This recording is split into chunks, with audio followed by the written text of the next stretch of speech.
Greetings. I'm mostly concerned because a while ago I was having a lot of trouble with this. I usually have this kind of gameplay where I'm able to move and everything is able to be streamed without any issue. And it got glitchy a while ago. I don't know why.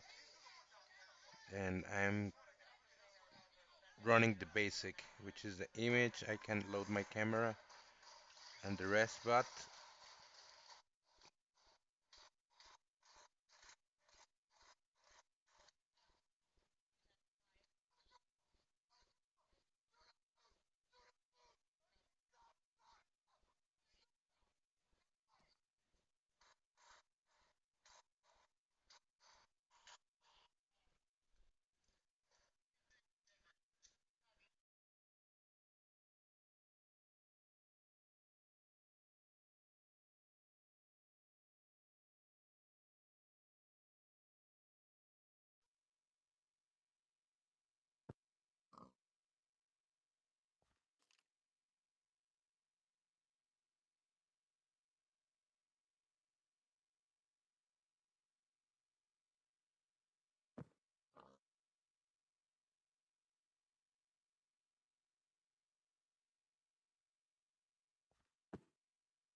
okay, so well, everything is working right now. I wouldn't be expecting it to crash. I'll be integrating the chat in a while. However, well, as far as we can get playability, that will be okay. So let's try. I don't have a bed right here. I'm in the middle of both extremes of the island. We're trying to get flattened, and well, I'm trying to make ways to get and to have an idea of what the progress is. When we get to destroy this is because we are really advanced. This is just the middle, and it's a long way. I returned here. Well, I do need to go to the other side because I'm making this passage that crosses, and I'm like trying to go also making a path on the surface. I needed to return in an emergency and I didn't find this entrance, so I just needed to try to not lose where I was going, and I'm able to locate myself by looking at the sun, so which is helpful, really helpful.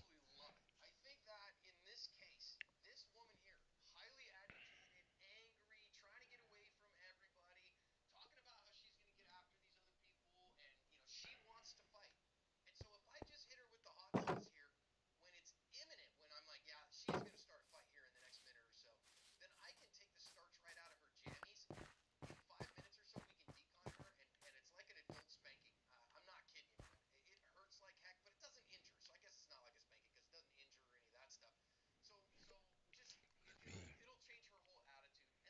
me see a little bit better.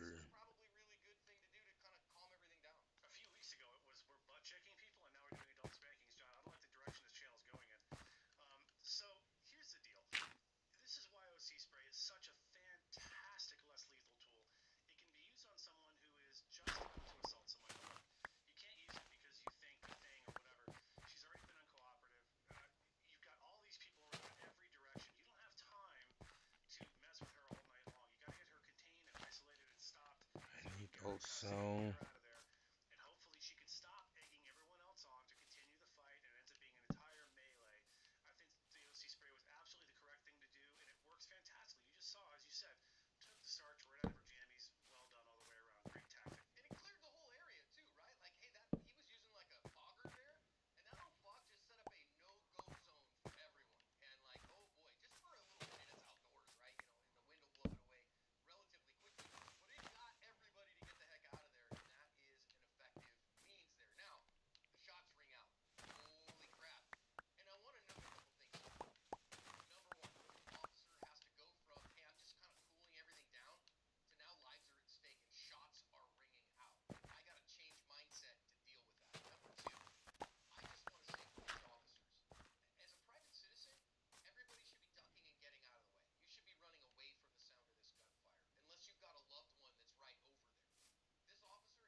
fence, and his fence is 3 meters through 3 millimeters onto my property. And that ability to shift and be professional and do your job in all sorts of ways, not just this, is very important. Nobody cares how your day has gone. Nobody cares if you're fighting with your wife. Nobody cares about the last call you're on. You're present in the moment. This guy was extremely present in this moment. As you said, he went from a bunch of drunks I got to deal with, kind of a ho hum, a little tense because you never know what's going to happen. To crap, there's a gunfight. Let me tell you, if you haven't heard gunshots in the wild when you're not expecting them, they're louder than you think, and they're terrifying. It's terrifying sound to hear, especially in rapid succession. Gunshots going off. You're not at a range. You're like, what the heck's happening? What's happening? Figure out that it's happening. As Stephanie likes to say, rapidly and radically accept reality and then deal with it. It's exactly what they did. And I love them for that. Okay, and listen, I think this is one of the things that a police officer needs to do: run towards the scene of that. Cops, officers, hear me. If you can't, it's time for a new job. Simple as that. And not everybody can. And that's not to say you're not a good person. No. Recognize shots are ringing out. A couple things here. You got to figure out real fast who the good people and who the bad people are. Secondarily, I do want to note here, very common that what this officer does. He's ripping out shots there at quarter-second splits at targets that are all the way across the diagonal of the intersection and back over by the truck here. You're talking about 20 to 30 yards he's running quarter-second splits. Unless you are a USPSA grandmaster, you're not going to get hits at that level. I'm going to tell you, I train with my pistol a lot, and I can't get hits at that speed, at that distance. Okay, not reliably, at the very least. If you're Rob Latham, yes. But for normal humans, very difficult. So officers, hear me. You've got to be committed, especially at longer distances, to shoot at the speed of your competence, not the speed that you feel like you want to put rounds down range. That takes real emotional control. It's difficult to do, but you can do it. Yeah, 100%. Here's what I would add to that, John. I think if you are an officer and you are out in the street and all of a sudden you have a gunfight going next to you, it's very likely the first time that has happened to you. And so those first few shots that were a little too rapid are probably perfectly natural if you haven't trained for that sort of thing. So I think knowing your incompetence level, your confidence in your equipment is extremely important. Look, if you know a 30-yard shot with your 9mm is not really doable, then you know not to shoot at that distance. If you know that your split time to be accurate at a certain distance is what it is, you should be able to control your shots to the point where you're getting effective shots. Not only because there's potentially innocent bystanders in the background, but because, say it with me, misses don't win gunfights. So we want to get as many shots where we want them as quickly as we can. And shooting that quick is what a normal person would do under the circumstances. But hey, you're getting this mental rep. This is something to consider before it actually happens out in the field. Yeah, and listen, getting that consideration beforehand, incredibly important. I really do want to commend this officer for his decision making. He's telling people to drop the gun. You can see the guy in the green shirt sitting, right kind of at the bottom of that car, right at the wheels, with his hands in the air. Another guy right next to him for us to see until he gets closer with his hands in the air.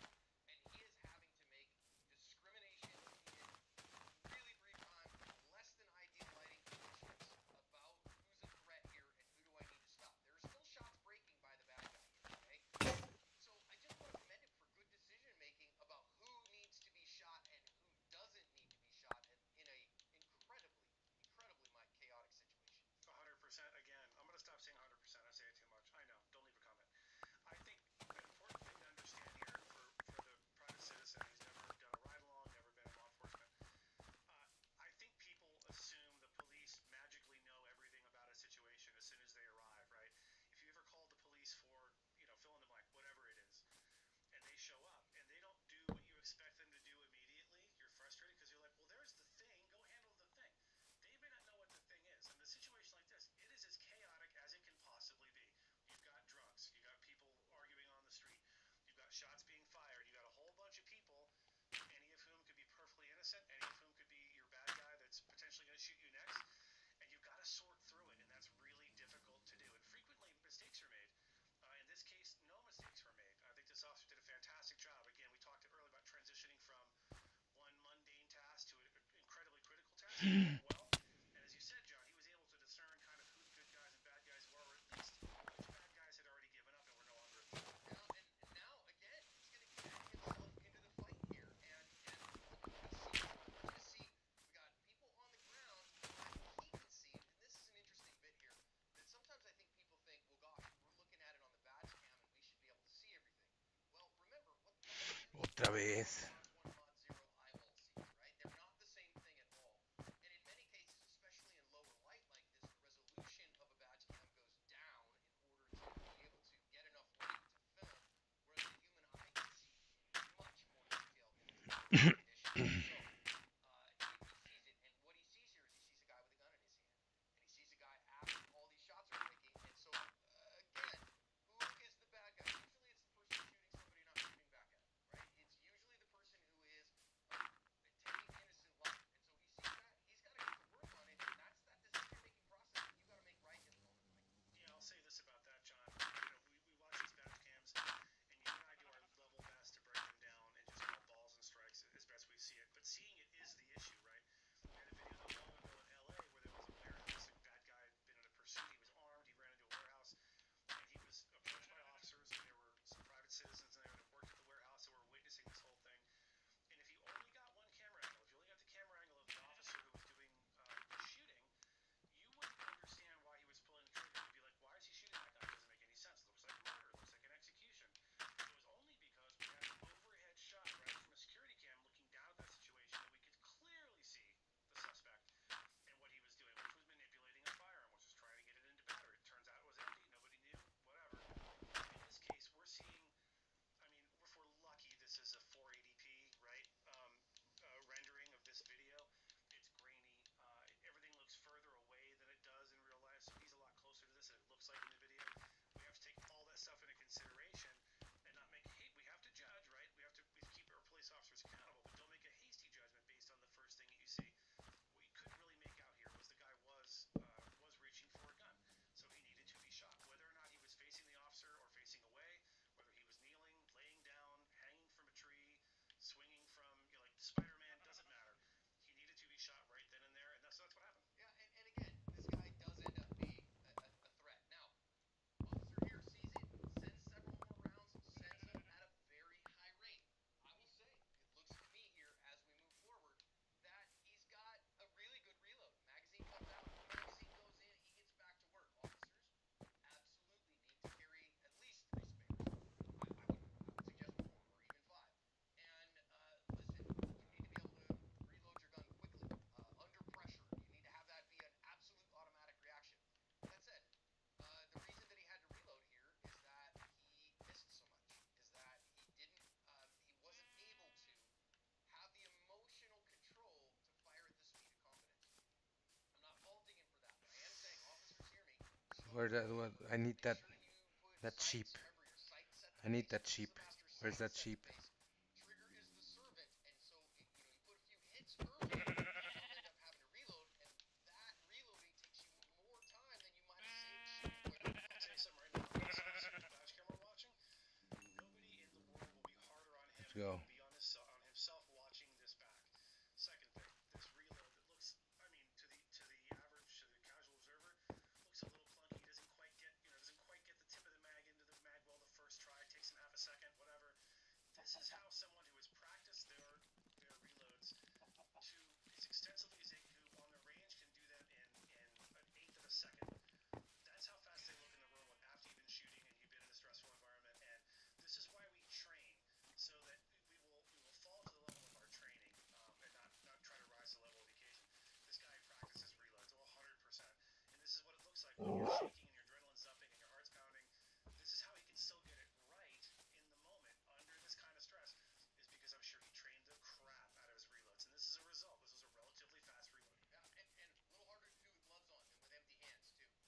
Now then, he puts some shots in this guy's back. Finally gets a hit there. Takes him a couple shots after the reload to get a hit. I want to just mention here, this is how people justifiably get shot in the back. And it is 100% not about wearing the Why did you shoot that guy in the back? Because he was facing away from me, but he was No using the way. gun after I'd hollered at him to drop the gun several times to threaten the guy that was in red. And he had already shot at that guy in red several times, and I had to shoot him to stop that. And so, is that a reasonable thing? Yes, you can defend a third party, and absolutely a police officer, we expect them to defend a third party from a deadly threat. So, simply, is it justifiable to shoot somebody in the back? Maybe, right? Not all the time you shoot somebody in the back. It's about the odds. I think this officer did the right thing. And you can tell these cops have just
very late.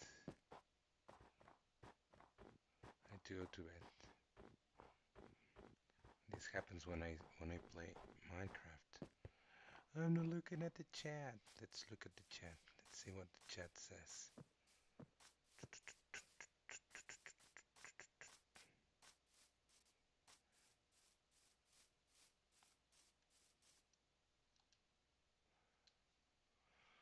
We need to get rid of.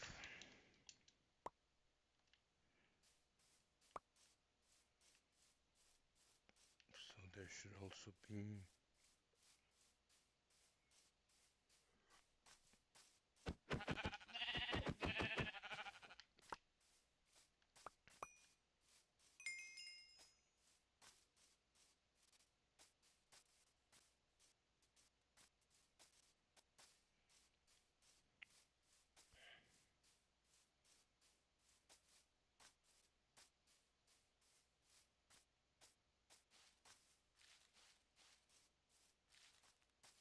This needs to be cleared out. But I need to leave everything in a coffin. Let's just continue.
not able to be seen.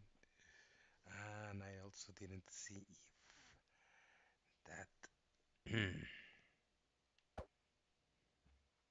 I need to raise my voice regarding that matter.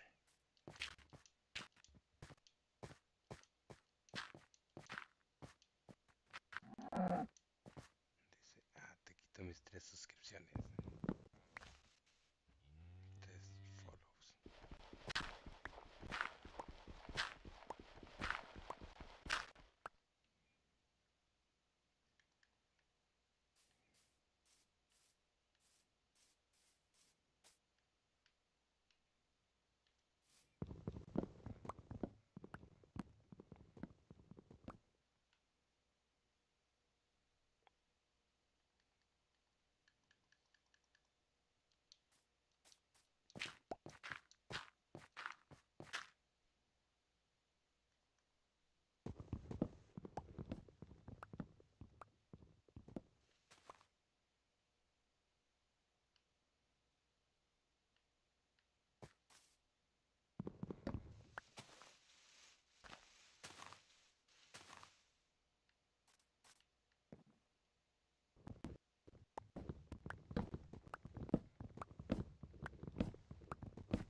25. Hi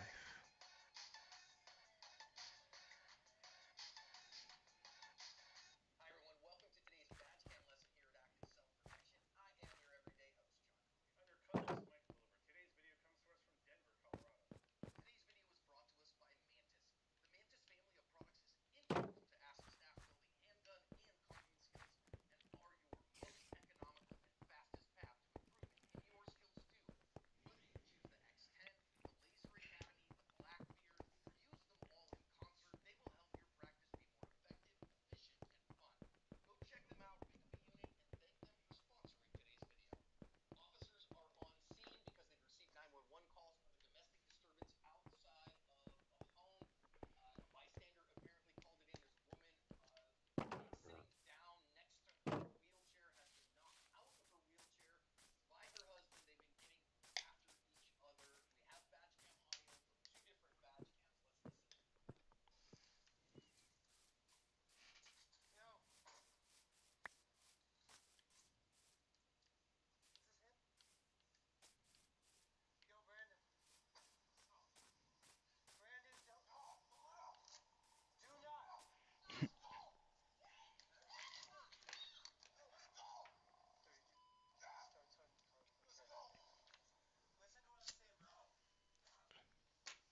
sorry. some vehicles. And I really like a lot of what I see here, Mike. A lot of good from a tactical perspective he has. What I really do like is that our male officer here gives himself some space. He doesn't compress his distance. Instead, he kind of puts a hand out. Hey, man, stay right there. Show me your hand. What's going on? And gives himself some discretionary time. And that space bought him time bought him options, the ability to talk to this guy. That if he'd rushed in, he wouldn't have. And I think that was really good on his part. And we've seen the video already, so we know that this doesn't work. The guy never got de-escalated. He never gave them a chance to even really start that process. However, what he's done here by not rushing up to the scene, because right, that temptation on law enforcement is to get in there and get close and control things really quickly. We don't know if he's armed or not, and I can't remember off the top of my head if they were told he was armed, but they really don't know. They haven't seen a weapon yet. So give yourself a moment, take a deep breath, and talk to him from a distance. And if the bad guy's going to come at you, he's going to come at you. But there's no reason for you to compress that time and distance, maintain a reactionary gap. I think both of them did a really good job of that. I like the fact that he got out of the car, started to walk towards, and realized I'm kind of boxed in here. Let me stop, turn around, go back around my car where I have more room, and I have cover available if I need it. You notice here he did have his firearm out for a minute, and then he decides to put it away. He's got a cover officer off to now his right, our right as well. And when the guy starts really selling the fact, hey man, I've got a knife in my hand, or whatever he's trying to do, and he does a good job selling it, our officer gets his taser out. Now he's doing this kind of flip thing, trying to get the long range probes on that taser 7 out. Didn't I don't know if it worked. But this is kind of sort of the best case scenario, in terms of, hey, I'm going to try to pop this guy. I don't know if it didn't turn over to the long range probes for him, but I mean, he just missed.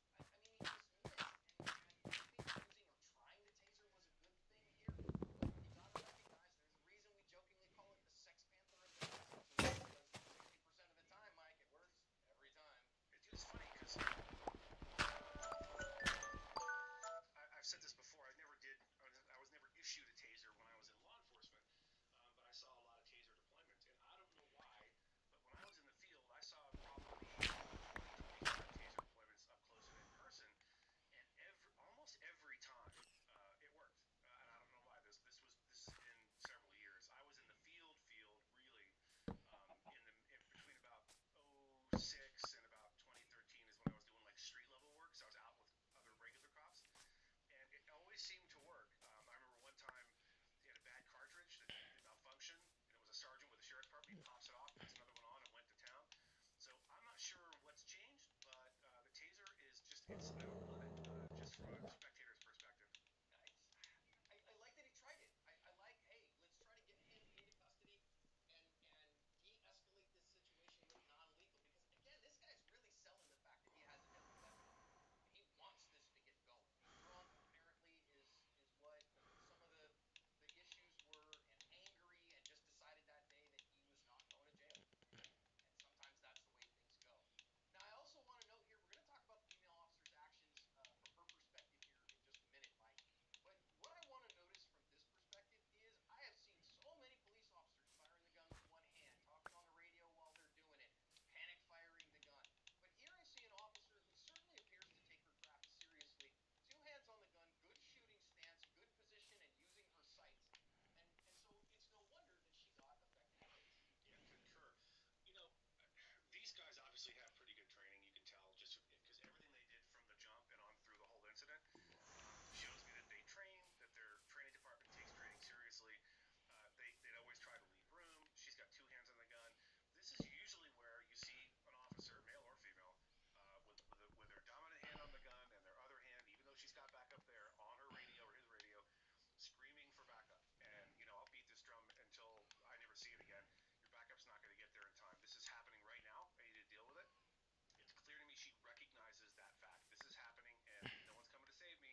slow because I didn't get to read the internal affairs report or her investigative statements.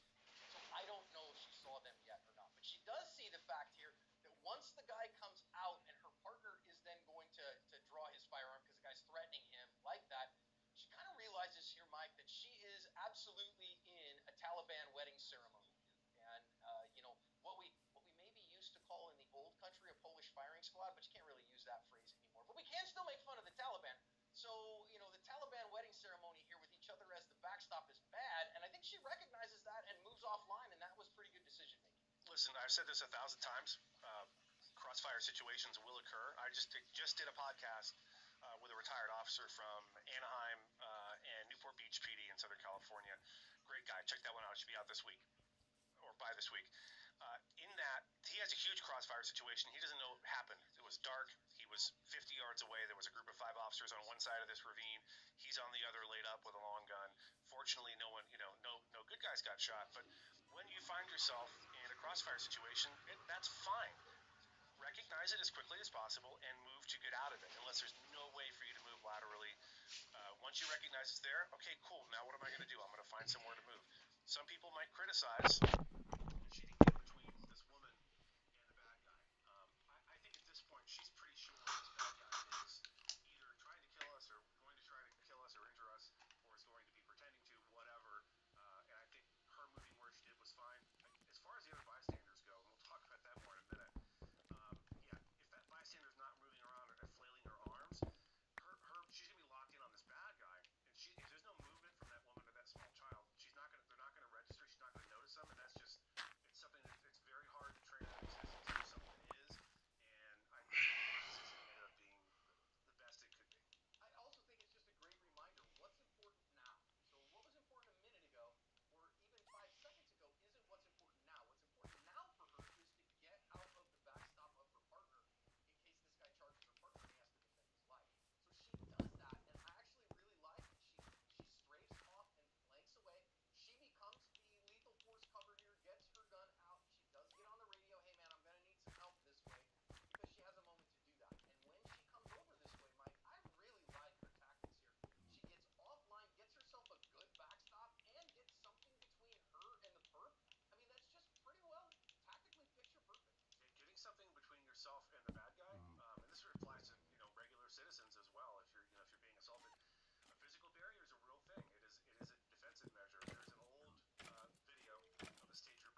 It's okay. We're here to help. We're here to help. Section with multiple complainants and involving people trying to jump out of a car, yank each other for the accident. Just don't let them be around.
South Korea. Today's video comes to us from beautiful Virginia Beach, Virginia. Mr. Target is the sponsor of today's video. If you're looking for excellently engineered steel targets that will withstand thousands and thousands of pistol, rifle, or shotgun rounds, Mr. Target is my go-to resource. They've got self-sealing rubber targets too, and you can see us use them all the time on the Active Self-Protection Extra YouTube channel. Hit the link in the description to check Mr. Target out, and be sure to thank them for sponsoring today's video. I've sped the beginning up for the sake of time. The car has identified that the vehicle that just drove by a plate scan is stolen. So the officer is going to go and investigate. You can go read all about it. News stories are in the description. Watch it full length if you want at the link in the description for the blog as well. So officers going to come up here, and they have pulled in and parked. Now, if you go and read the news stories, they knew they were in a stolen car, and we have two felons in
Well, this will be it. I lost many items today, but I made a great advance, so I'm glad I could, and I can recover all of the items and everything later. So I'm gonna leave it right here so we can continue later. Nothing here. And I'll be right back I'll be back this evening with more streaming sessions. So I hope you have a wonderful day. I'll be turning on my camera just to say goodbye. Here I am. Yep. So I hope you have a very good day and bis später. See you later.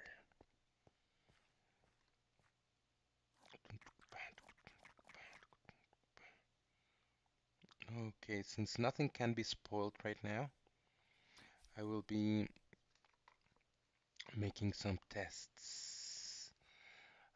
All of this shouldn't be open.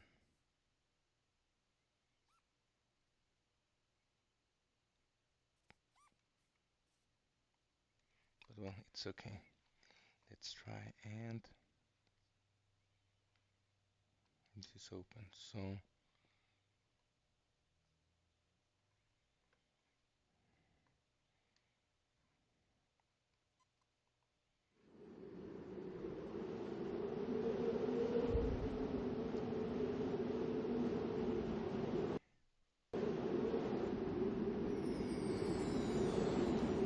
it happens exactly the same.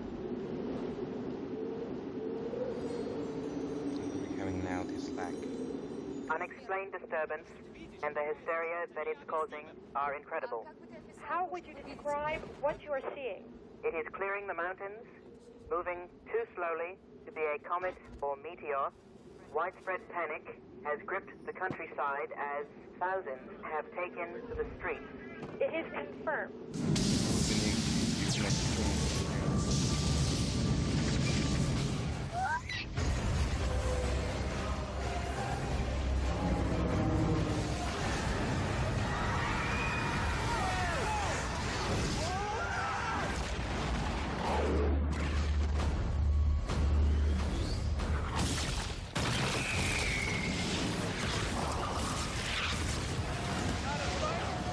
Today, we celebrate our Independence Day. It's a little bit lagged. I'd like to see All if something science fiction happens ends with a message. Minecraft.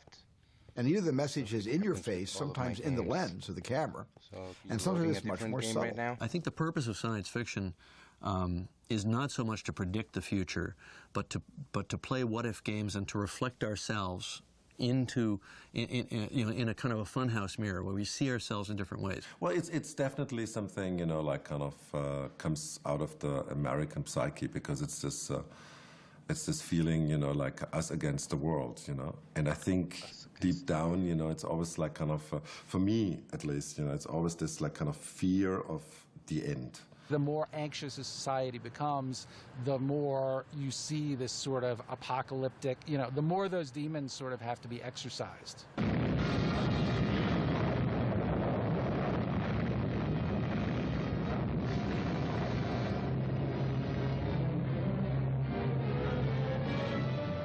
I think the context of the time when science fiction became an American genre in the 1950s, when the Cold War really starts. I mean, it's after World War II. Science fiction sort of first emerged, you know, at this moment in American culture when all sorts of terrors were present, whether it was nuclear annihilation or this fifth column, people looking just like us, but who really wanted to take us over. Now you go through World War II, and you're confronted with 50 million human beings dead around the planet, a war ended by a nuclear weapon, a new idea, something that had never existed before, but just confronted with technological warfare on such a vast scale, the bombers, the ships, the submarines, all of a sudden, all of our fate as human beings, our destiny seems bound up in our technology, and our technology is frightening. It's terrifying. The survival town Atom Test measured a model village in the Nevada dirt against the awesome power of nuclear energy. Buildings of various materials went up. $1 million worth of equipment was installed, including lifelike mannequins, and tons of food to measure the contamination caused by radiation. The big dolls were survival town's sole inhabitants. For this could be your house and your window. 3,500 feet away, a split second later,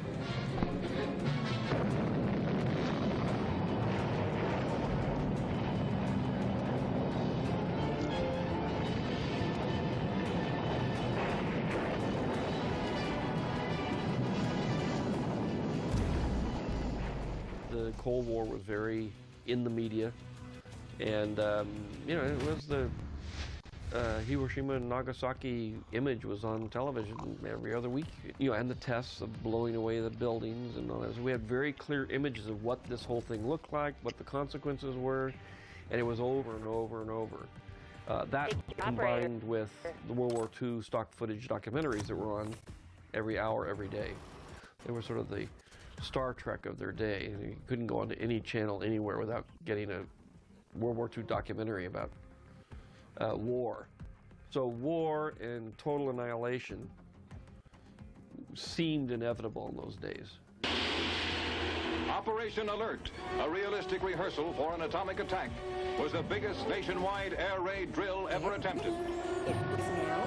In Washington, 15,000 key government workers left their desks, scattering to 31 secret rural sites away from the capital.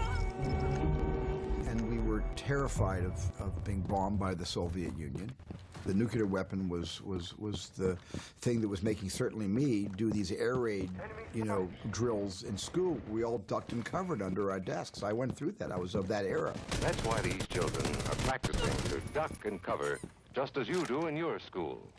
Duck and cover is hysterically funny, but if you actually learn a lot about nuclear weapons,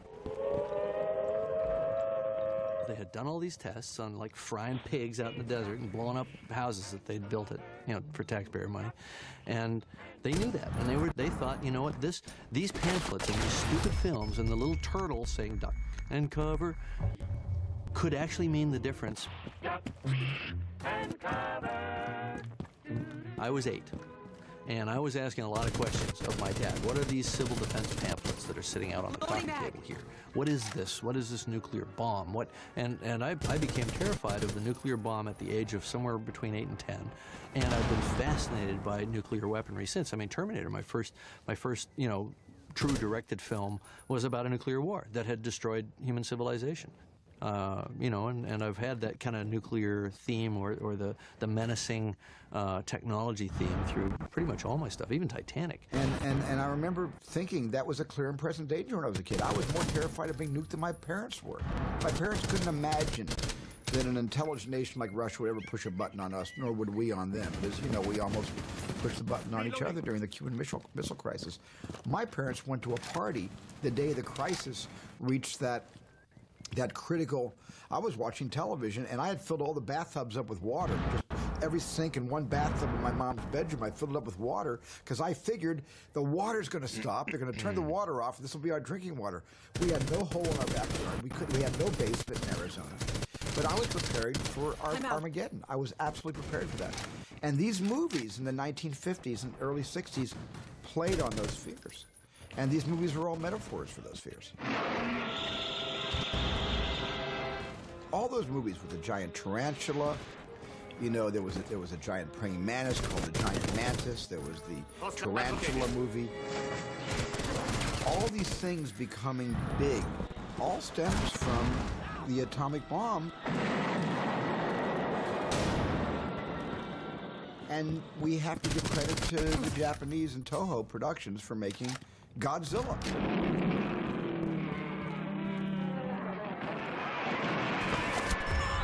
which was the first time a mutant creature, both from the prehistoric era, but revived because of the atomic devastation at Nagasaki and Hiroshima and other atomic testing going on in those days, created the cocktail that allowed this creature to come out in Tokyo Harbor and start devastating the city. And that was the very first one ever made.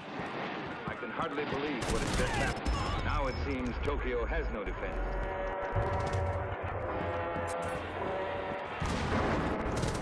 The creature is an essential bomb because of all the destruction it's creating and leveling cities, yet at the same time it's the bomb that ends up, you know, blasting it to hell and back and saving the world, as it were.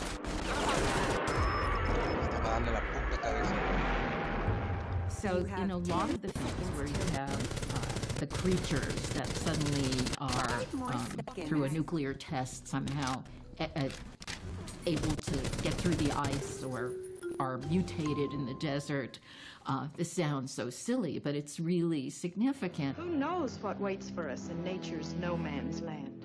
Impossible, unbelievable, fantastic. But I tell you, it could happen. It could happen. It could happen. It could happen. Yes, it could happen. For various authorities believe that buried somewhere under the polar ice cap, in a state of suspended animation, are the awesome creatures, the leviathans that roamed the earth at the dawn of time. And under certain conditions, a nuclear explosion could free one from his icy tomb.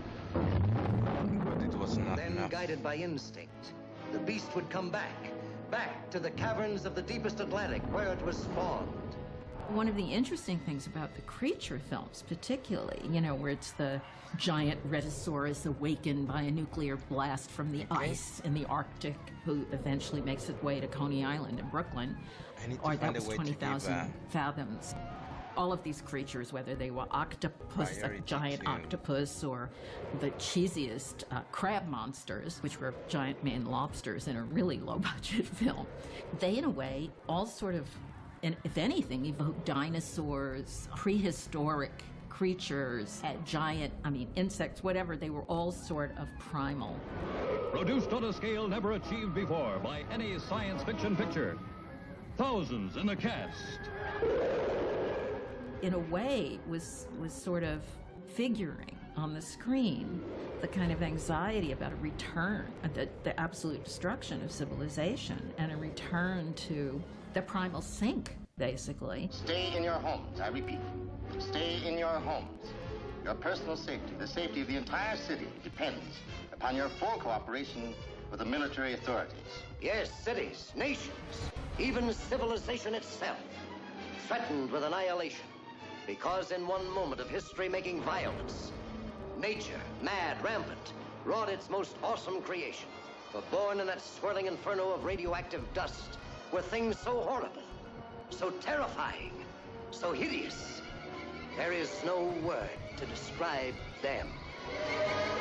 I'll never forget Them, which starts in kind of the California desert with all those yucca cactuses, and there's a sandstorm going on. That might have influenced me a little bit to start Close Encounters with the sandstorm.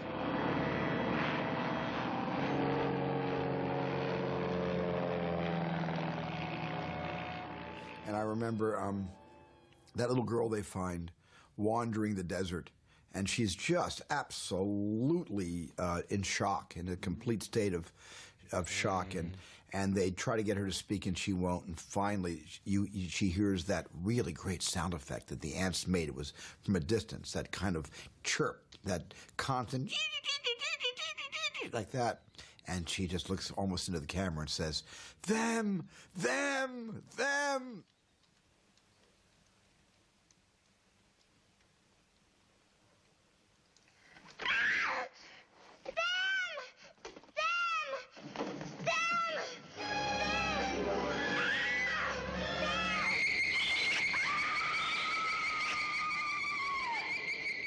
Now, these films weren't movies directed by William Wyler and starring, Montgomery Clift and Marlon Brando.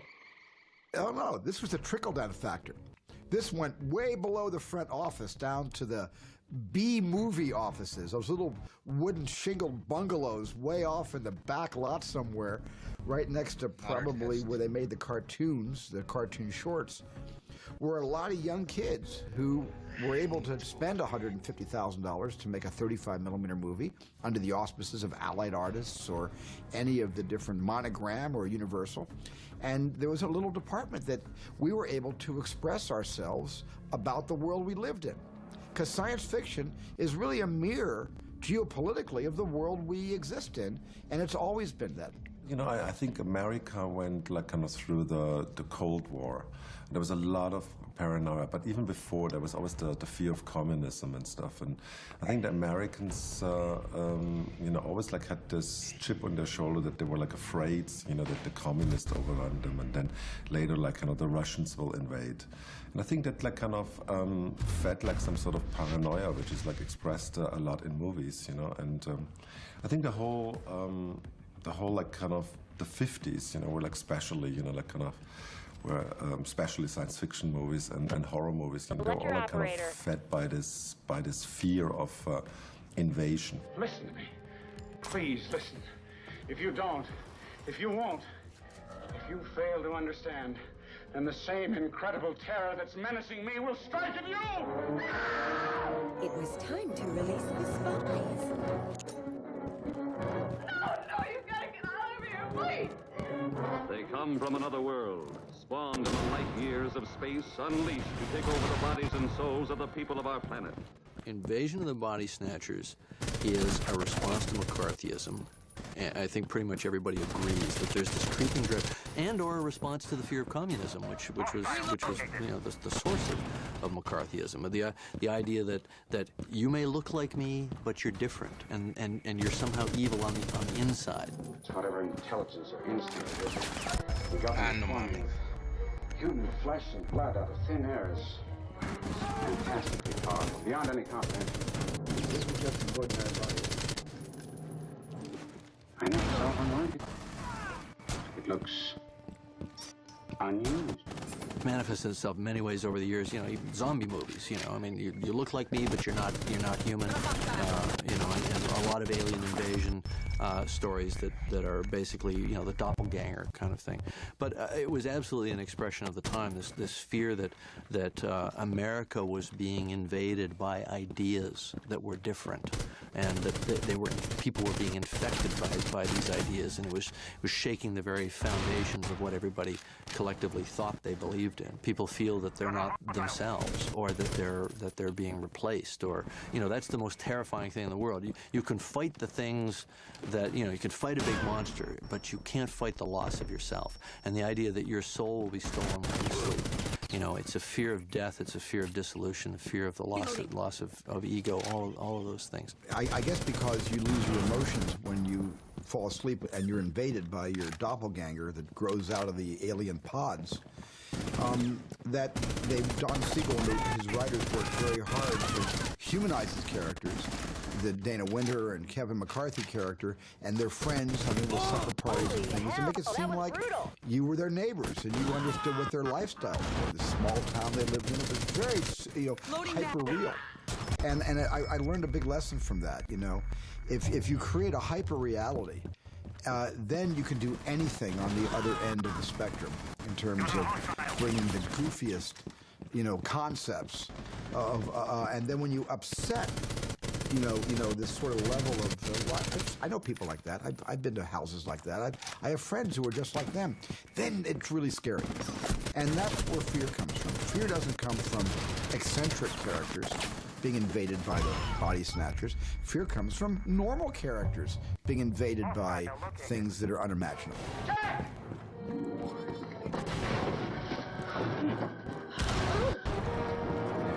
Where do they come from? I don't know. Left for playtime. Suddenly, while you're asleep, they'll absorb your minds, your memories. I don't want any part of it. You're forgetting something, Miles. What's that? You have no choice. Body Snatchers very specifically. It's been interesting because it's been written about not just as a fear of communism, but also the fear of the kind of conservatism of American culture. Siegel is, clearly, on one hand, it links up politically with the the fear of communism. But on the other hand, you could read it just instead of conservatively, you could read it liberally as the fear of everybody being told to lockstep and think the same way in the U.S. So it's one of the powers of the film is whether it's just 5 recognized by an audience explicitly is this ambiguity. Which is why the very end of the film ends on a paranoid note. They're here already! You're next! The fear of being made soulless by communism, where everybody was the same.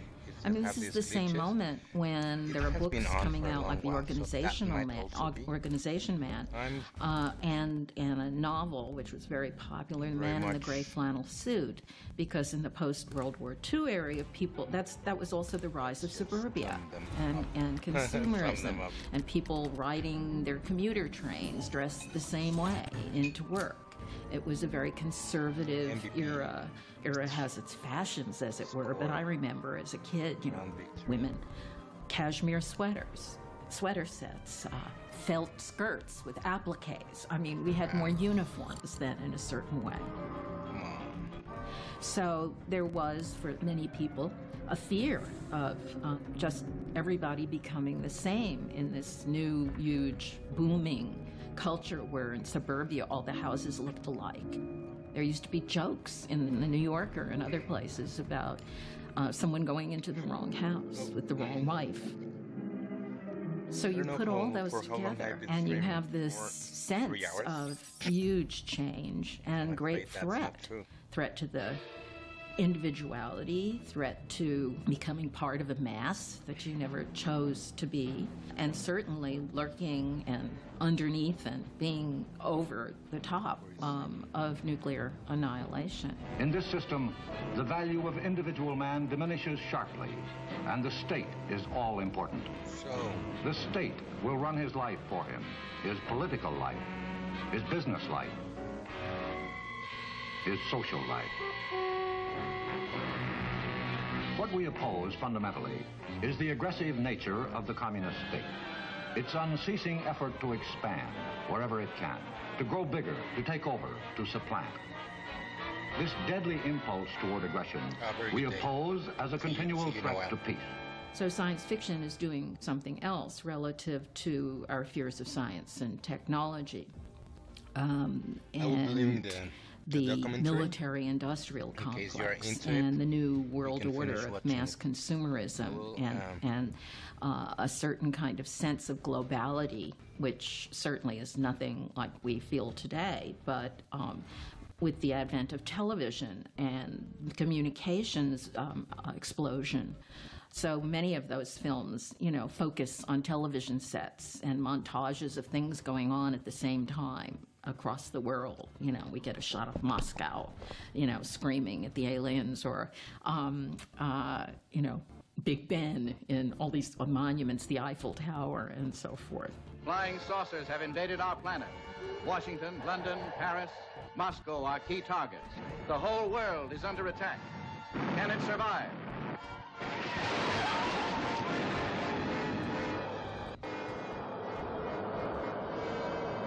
We are the survivors of a disintegrated solar system. At this moment, the remainder of our fleet is circling your globe. What do you want with me? Arrange for your world leaders to confer with us in the city of Washington. And that fear of not just the Russians and invasions, but of the world being decimated, you can see also at this time metaphorized in these films.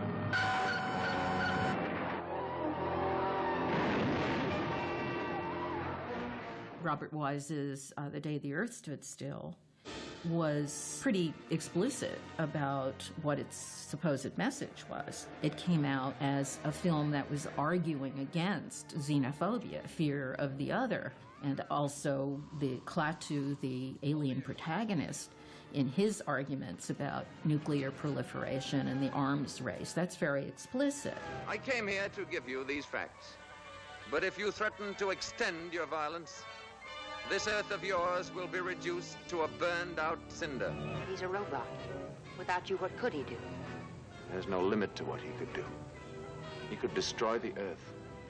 What is very interesting, however, and it's not explicit, except it's the whole sort of resolution of the film. That was a period where early on, which in a certain way was leading to, was the Cold War, which was détente. It was threats from each side that had to be balanced so nobody pushed any buttons. And in a way, the alien coming and threatening to blow Earth up, unless people were peaceful and they had to be policed, was also a mode of détente. So even with its liberal politics, it was still arguing for détente, although that wasn't made so explicit as some of the actual explicit arguments in the film.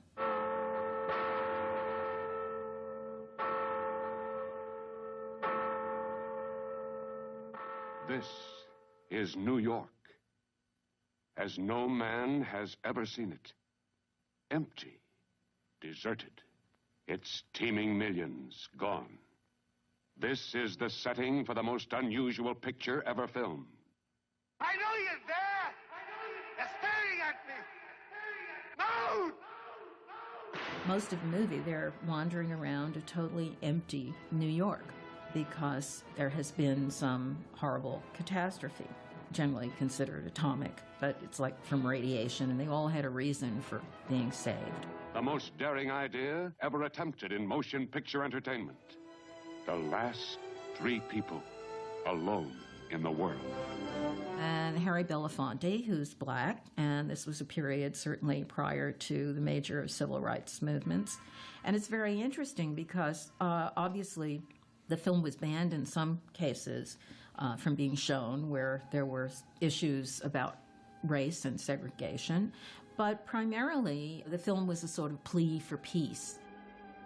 The other interesting thing here is this kind of imagination of the cities without people, which is this haunting kind of, you get it in I Am Legend, originally in The Last Man on Earth, but you get it in The World, the Flesh, and the Devil. It's there in the kind of denouement of on the beach, cities with empty to people, like our monuments, our gravestones.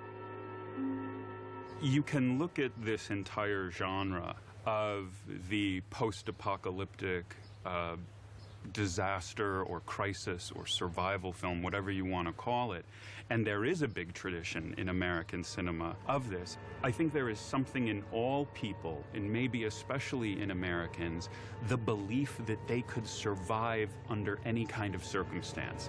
You could go back to Westerns or war films, and there's an idea that we have what it takes to survive under any circumstances, especially an individual. Or Last Man on Earth, the character's really struggling with the idea of whether he should continue or not. Why keep going? I think that's a question he asks himself every day. The 60s were such a schizophrenic time in a lot of different ways, but the 2 things that I remember about it were there was this overwhelming sense of dread, gloom and doom, the world was doomed, things were falling apart, Vietnam War, chaos in the streets, everybody on drugs, civil rights riots. On the other hand, we were going to the moon. Jacques Cousteau was exploring the oceans. The wonders of the ocean and of the universe were being opened up to us. And there was this sense of infinite possibility at the same time. So you were kind of going both directions at once. And the science fiction reflects that, from the darkest to the brightest and most hopeful.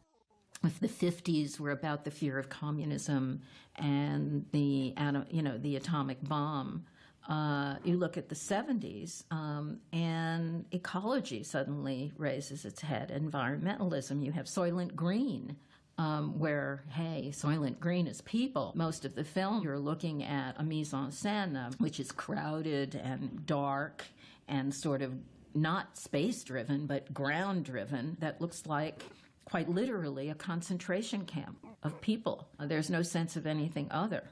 And things like a tomato or a stalk of celery become special effects in the film, as they're isolated as these incredible things that people don't have anymore. So food, crowding, old age becomes an issue, and the problems are very domestic problems of the time that emerge from a lot of the dialogues and arguments started in the 1960s with, the change in culture actually across a lot of the world in student protests and the rise of feminism and environmental concerns and so on. That continued into the 70s with a sort of trashed earth, which I think, interestingly, from the Mad Max films on, it's not just apocalypse, but it is a trashed earth. And again, the way environmentalism starts to creep in, is interesting, because in the 70s, it's when it first starts. So that's there. The earth is not just decimated, it's trashed. In the future, cities will become deserts. Roads will become battlefields. And the hope of mankind will appear as a stranger. You want to get out of here? You talk to me. The second invasion of the body snatchers was, I think, very interesting. Not only because it was dealing with, the fear of AIDS, but the very notion of somehow something invasive that you couldn't see was so much a part of the atmosphere of that film. I think that was one of the things that made it so interesting. It's got no detail, no character. It's unformed. All of a sudden, they're growing like parasites. Is it contagious? People are being duplicated. Well, the first movie was one that I had seen during the 50s and was, as everyone else was, very moved by it, very scared. I thought it was a little masterpiece.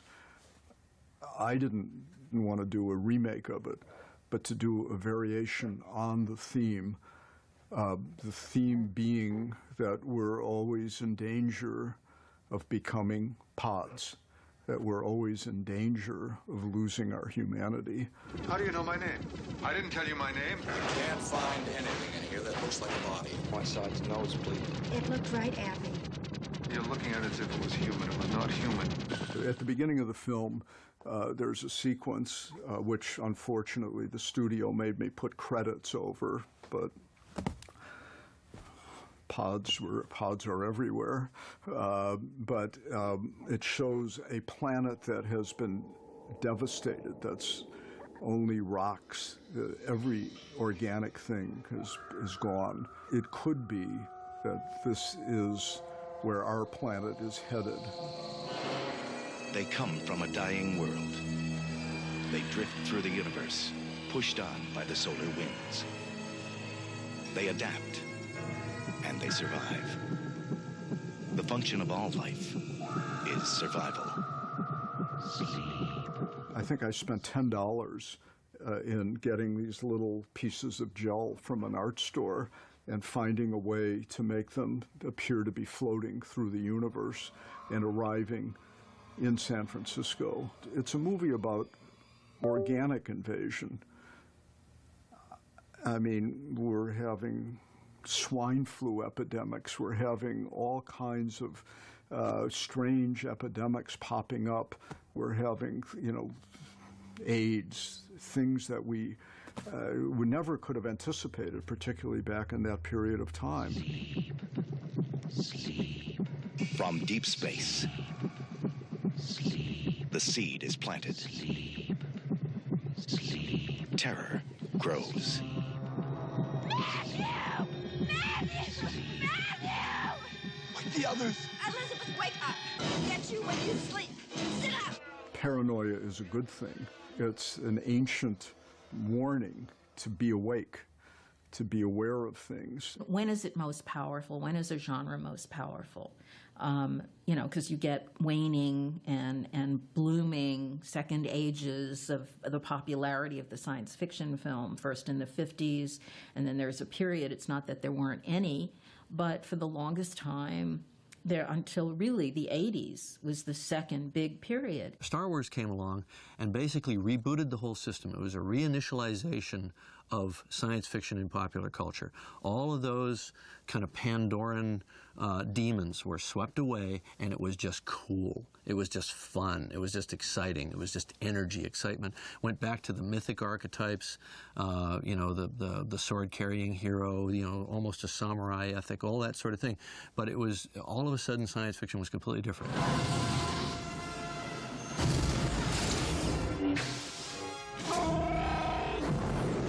That boy is our last hope.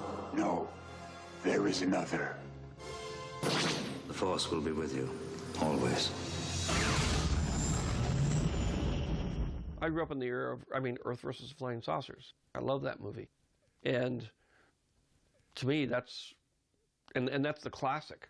Well, it's also the classic in War of the Worlds, you know, peace, and they toast them. You know, so I grew up under the media influence, of movie influence, I guess, of, you know, the monsters from outer space, and you don't ever trust a stranger kind of thing. And I was very happy to see Steve take the other route in Close Encounters, which is to say, you know, they might just be nice. What about that? And the first time I saw Jupiter, and the first time I actually was able to perceive the slight hazy rings of Saturn, I didn't imagine being attacked by those wonders of the universe. It was, for me, it was a journey into discovery.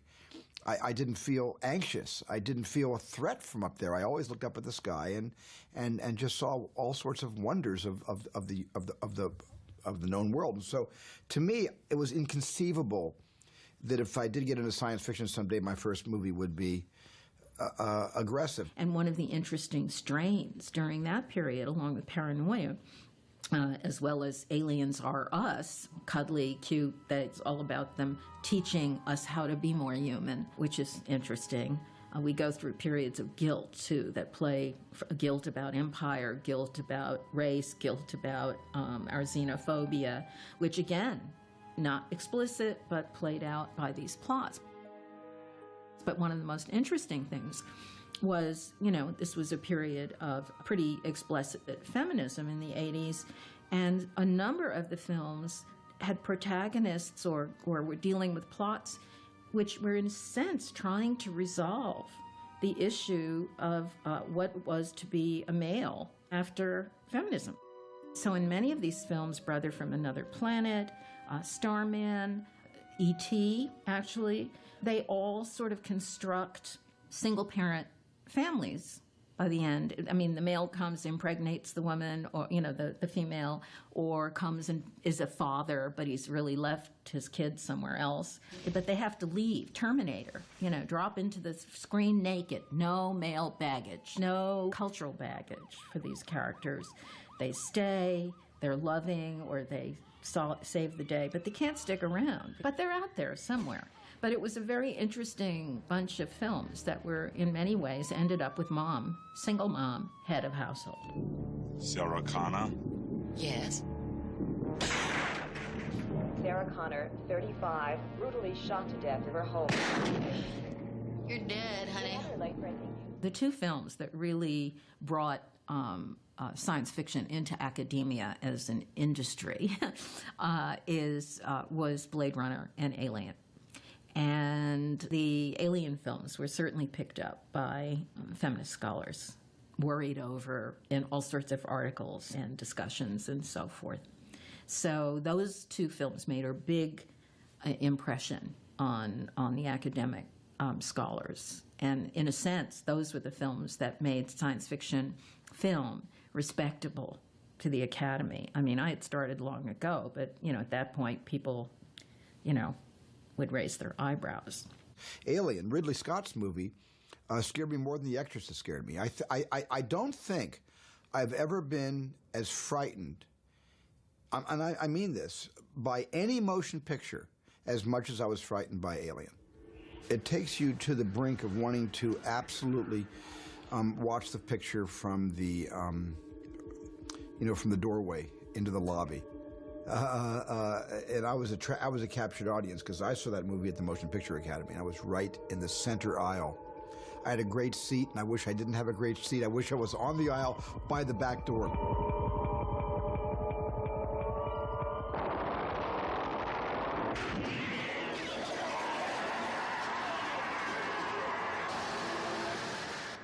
You're taking someone who enters into a situation, realizes that there are overwhelming odds against them, but they know that unless they do something about those negative circumstances coming in, society will be destroyed. So do they take that challenge or do they not? And in the heroic structure, they do. You could look at a story like Shane or Rio Bravo. It's the same way as a Western hero or Luke Skywalker in Star Wars saying, I'm going to do this. I'm not going to just sit back. I'm not going to let this happen. I'm going to stand up and fight. Maybe that too is a very American concept in some ways, because it's based in our culture, from the origins of the country, of the revolution itself. But also, we like to embrace the idea of standing up against oppression.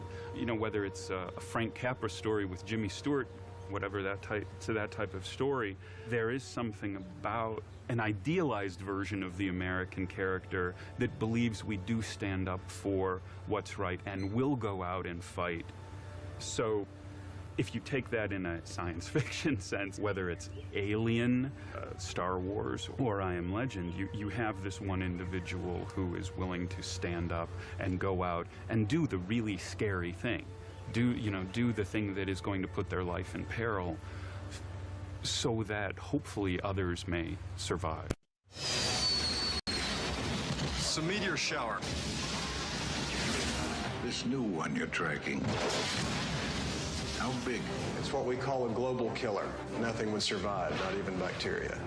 The United States government just asked us to save the world. Anybody want to say no? You think we'll get hazard pay out of this? A lot of these films, genre films, but it use Joseph Campbell and the myth of the hero, and the journey and all the side characters that go along. It goes back also to Vladimir Propp and his notion of the folk tale and the structure of the folk tale and the way you can put all these things in combination.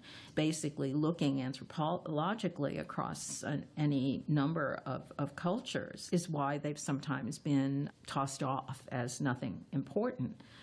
Is they reduce things, in terms of structure, plot structure, to some of the simplest elements ever, which then can appeal cross-culturally. You get a group of people together, and they become a microcosm of culture, of society, of the society in question. And in the war movie, it was very explicit. You'd get a black, you'd get a Jew, you'd get, the coward, you'd get the hero. I mean, these character types were just totally marked out. And you always knew who was going to die first, or who would, end up, because they had their functions in the drama.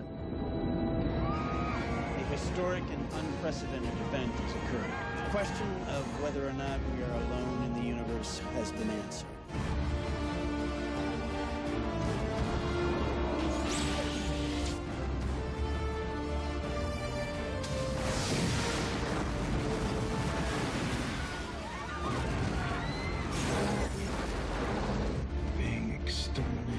In almost all cases, the alien is shown to be superior in intelligence and in technology, for the most part, as well, from the humankind.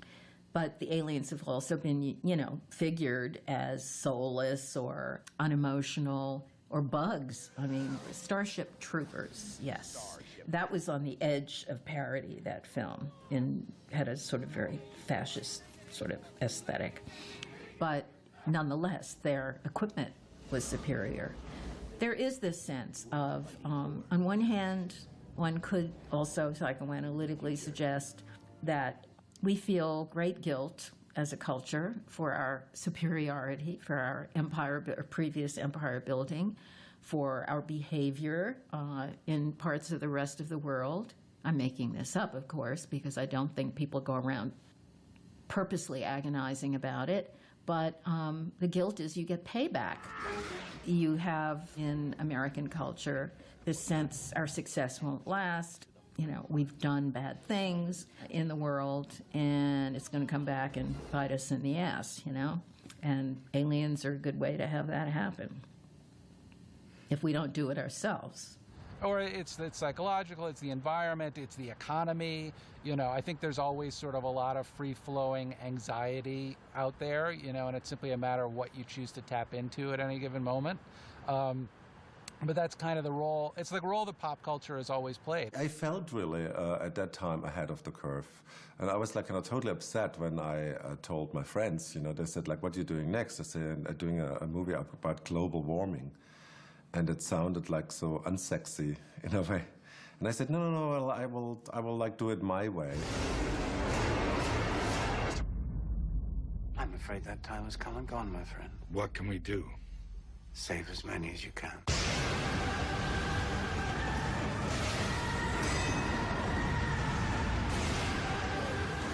Well, almost all American movies now have to be blockbuster movies. But there is a cathartic relation to seeing one's own, I mean, Susan Sontag says this, you know, there's something about seeing one's own death on the screen. Here it's the death of the planet, or the death of civilization, or the death of human beings compared to zombies or whatever. And it's basically cathartic, even if you don't name it and make it explicit. My name is Robert Neville. I'm a survivor living in New York City. I haven't seen another person in 3 years. That notion of the imagination of disaster certainly goes back to the Bible, back to mythology. It's just what form does it take at any given moment, and, you know, to what extent does it speak to the culture, that particular culture, that particular time. In America, we have this sort of history of what's known as the Jeremiad, which is something that is sort of a religious concept. And the early Puritans and Calvinists had this sort of way of getting up. You know, every Sunday you'd go to church and there'd be a big, you know, sermon, and that sermon was effectively your movie for the week. Like, that was your entertainment. And those sermons were often there's a famous one called Sinners in the Hands of an Angry God, and basically it was all about how we had transgressed. You know, it's this very sort of Puritan Calvinist notion, and it was this idea that we've transgressed, we've sinned, and that somehow something really terrible was going to happen. And the strange thing is, people sort of reveled in that. You know, there's this kind of perverse pleasure you get in thinking about how you're going to be punished, or that some terrible cataclysm is going to happen or something, and it's just something that really seems to connect specifically to the American, you know, this sort of the American nature, which is this sort of sense of almost a pleasure, you know, that you derive from this notion of the apocalypse. And it isn't something that you see that much in other cultures, and yet it's something that somehow has traveled very well. You know, it's something that seemingly, even if it's something that comes from the American subconscious, it's something that's traveled all around the world and seems to sell very well no matter where you go. I thought we'd have more time.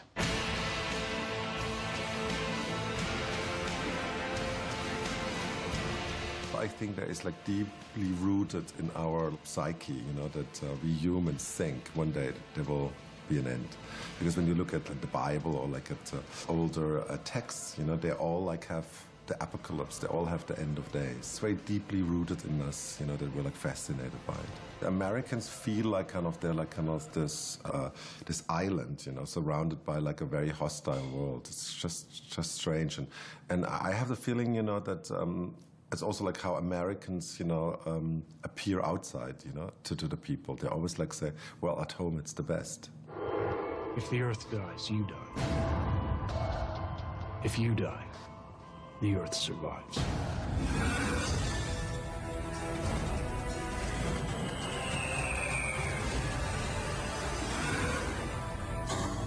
The original Day the Earth still was a propaganda movie, which is not to say that it's a bad film. I think there are a lot of great cinematic, great movies, such as the Battle of Algiers, etc., that are incredible movies that are propaganda movies. You know, I don't think that, for instance, the later version, the remake of that movie, was a propaganda movie in the sense that it's basically entertainment. You know, it's pop culture. It's not something that's trying to put itself across. I mean, I don't think we were more sort of doing things the classic B-movie way, which is using popular anxiety as a way to make a movie, as opposed to trying to get across a message or trying to make a political change or anything like that. I think to remake a film and even think about this moment, what are the concerns now? So that you could remake a film, but I mean, in some cases, you can't just bend it to a particular issue. I think the success of The Matrix, the issue of what's happening in our heads and our consciousness, you know, who are we? What's real, what's not real? Just having seen Inception, for example, what's interesting about that film is there is no such thing as privacy anymore. And we use the term identity theft. There's always something that people are afraid of. You can look at the current political climate in the country now, and communism is no longer the threat, but terrorism has replaced it. You know, I think that every single War of the Worlds movie, every iteration from the novel to the radio show to the first movie and to my film, have all been timed, I don't want to say perfectly, but they've been in response to anxious times. You know, the fear of British colonialism and H.G. Wells, strong feelings against it inspired his book. Hitler running rampant over Hungary and Eastern Europe in 1938 inspired, I think, the country to be prepared to be really frightened by something as benign as a radio show that very artfully suggested aliens were actually coming down in a news broadcast and it wasn't just a radio play. And then with the threat of the Cold War and the threat of the Soviet Union in 1953, I think people were ready to be scared by that War of the Worlds. And I have to say that in the shadow of 9/11 and a whole new threat, which was inconceivable before 9/11, I think this War of the Worlds comes at a time which is a sort of cousin in its appropriate timing to the other iterations of War of the Worlds.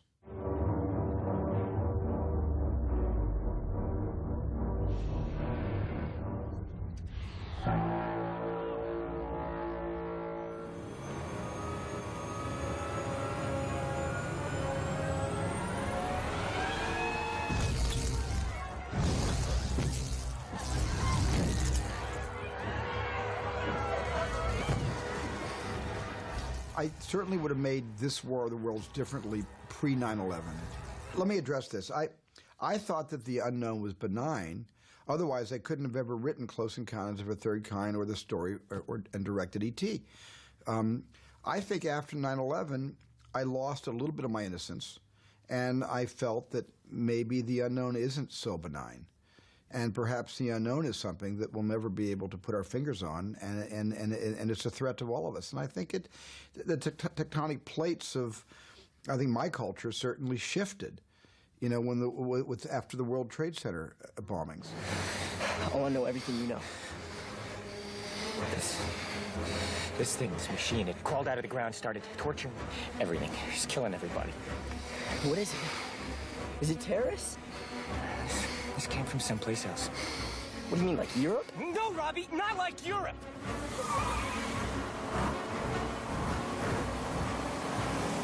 At the same time, whenever I watch the skies, which I do often with my kids, I continue, despite the bad aliens in my War of the Worlds, I continue to look up at the sky and I continue to see the hope of a very amazing future for all of us.